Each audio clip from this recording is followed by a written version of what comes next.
And now men want to ask me why I'm not into the playoffs this weekend. I'm sorry. I'm so busy covering the incredible hardcore news that I haven't even gotten into the 9th planet that was discovered that they announced last week. And, of course, they discovered it a long time ago. They just got around to telling us. And there's a reason they didn't get around to telling us about it.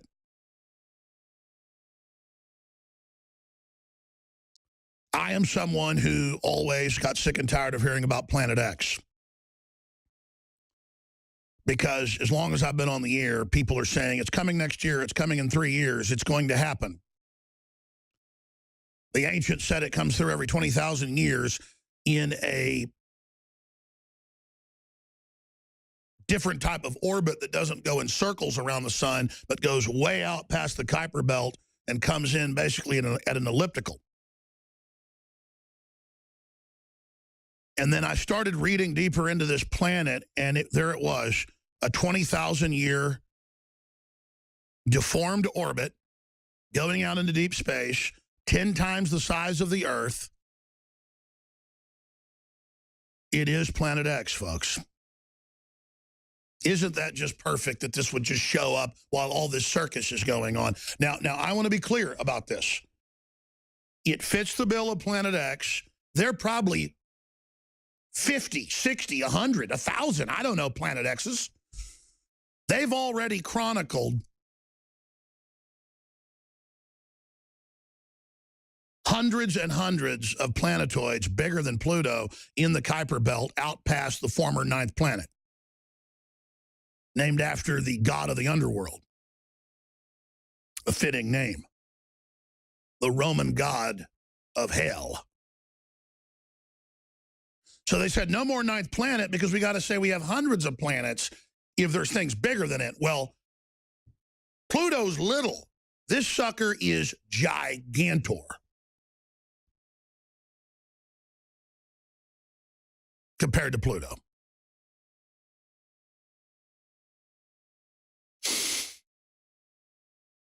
They're in the news today, meteorologists talking about how the moon being full during the blizzard is going to make it worse, and it does. It affects space winds, winds of space, the sun, and a lot more. Why the full moon could make this weekend's blizzard more destructive. Who knows what this planet is going to do coming closer in to the solar system?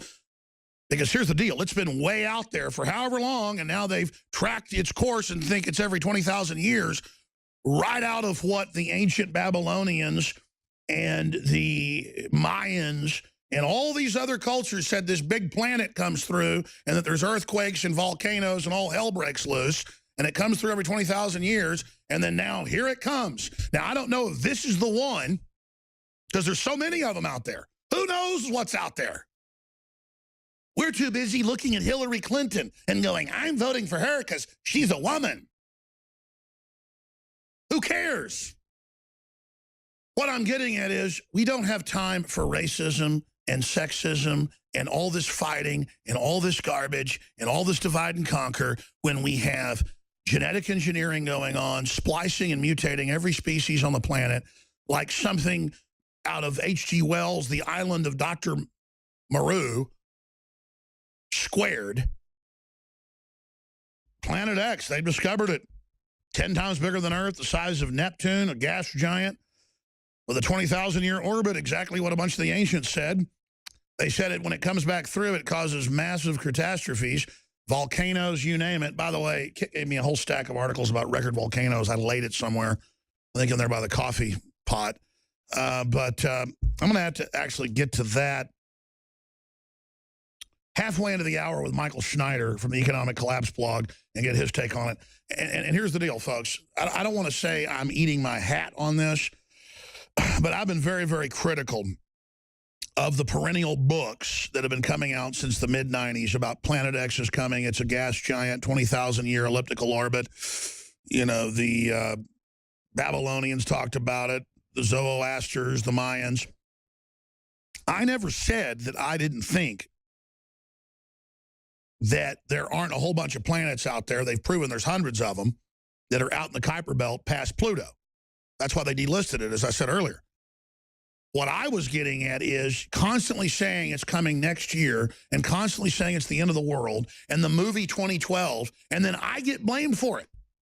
They would, I mean, so many news articles going, Alex Jones was the one who said we didn't go to the moon and that aliens run everything and that the Himalayas are going to be, you know, at sea level. Hey, Alex, 2012 didn't kill everybody. And so it just gets old.